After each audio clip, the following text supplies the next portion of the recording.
C'est le dernier blockbuster à la turque. Fethi a coûté 17 millions de dollars, le plus gros budget de l'histoire du cinéma turc. À grand renfort d'effets spéciaux, le film raconte la prise de Constantinople par le sultan ottoman Mehmet II en 1453. La recette fonctionne, les salles sont pleines et le public est conquis.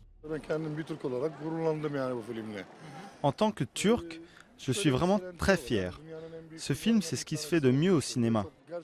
C'est la première fois de ma vie que je vois un film turc qui soit aussi excellent. Scènes d'action, effets spéciaux, jamais une production locale ne s'était rapprochée à ce point des films hollywoodiens. Mais il y a aussi du nouveau sur le fond, dans la manière dont est présenté cet événement décisif dans l'essor de l'Empire ottoman.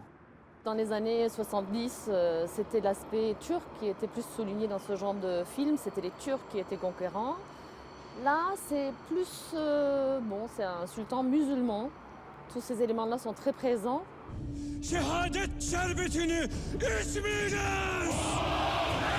Face au très pieux Mehmet II, dans le rôle du méchant, le dernier empereur byzantin, l'arrogant et intolérant Constantin XI. Une dualité exagérée, bon nombre de détails historiques ont d'ailleurs été déformés ou tronqués pour les besoins du scénario. Mais pour cet historien, il y a plus grave, l'impact d'un tel film dans la perception collective de l'histoire. On ne peut pas se contenter de le mettre de côté en disant c'est un mauvais film. C'est un immense rival dans notre façon d'essayer de présenter l'histoire ottomane à nos étudiants et au grand public. Nous devons respecter ce rival comme sur un champ de bataille. Et l'histoire grand public, c'est un champ de bataille. Une bataille dans laquelle Fethi a pris un sérieux avantage.